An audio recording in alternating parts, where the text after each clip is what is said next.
adventure, fun, and fantasy are waiting on the shelf.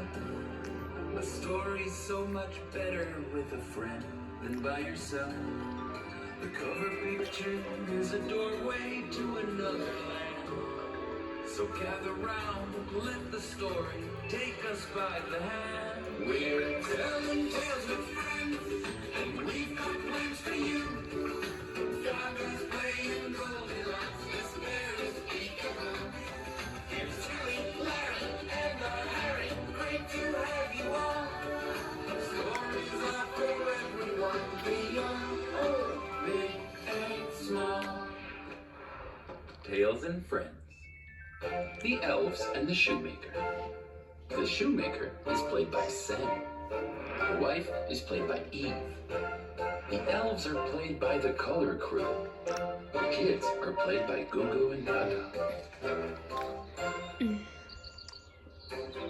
There once was an old shoemaker and his wife. They were very good people, and even though they didn't have much for themselves, always helped the needy families in their village. One day, the shoemaker saw a barefoot child in the street and gave her his last pair of new shoes. When he returned home, he looked at his barren work table and sighed to his wife. "We only have 2 small pieces of leather left, not enough to make even one more pair of shoes." The old shoemaker was worried that they would run out of money. "If you help others, then others will help you," his wife smiled.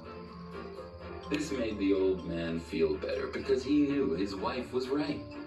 "Yes, we will be okay," he said, and got ready for bed. When they woke up the next day, they were surprised by what they saw on the table. A pair of new shoes. "What in the world? Who made these?" the old man said. His wife was just as confused as he was. "Not me," she said, "but maybe we can sell these today." And that's exactly what happened. Later that day, the shoemaker sold the shoes, giving him enough money to buy leather for 2 more pairs of shoes. But on his way to purchase the leather, he saw a boy in the street asking for food. The old man looked at the money in his hand and gave some to the boy. The boy's eyes widened and he ran off to the market. Later that evening, the shoemaker returned home.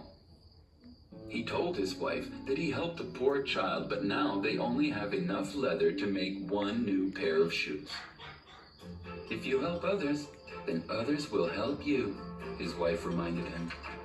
He nodded warmly, set the scraps of leather on the table, and went to bed. When they woke up the next day, they were surprised again at what they saw on the table. 2 new pairs of shoes. "Who is making us these shoes?" the old man asked.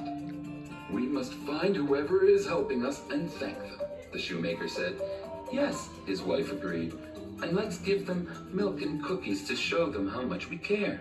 So that night, they set more leather on the table and hid in the corner with a tray of milk and cookies, waiting to see who came. They waited and waited, and just when they were about to give up, 2 little elves with big eyes and big ears scurried across the floor wearing tattered old clothes.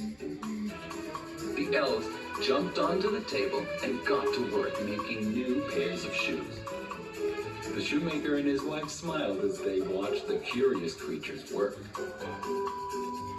Finally, the shoemaker and his wife stepped out from the shadows holding a tray of cookies and glasses. "We want to thank you for helping us," the wife smiled. "Would you join us for a snack?" the shoemaker asked. The elves sat down at the table and gobbled up all the cookies. "Where do you live?" the shoemaker asked. "Under a bridge in the village," said one of the elves. "It gets cold at night, but we huddle together to keep warm." "If you help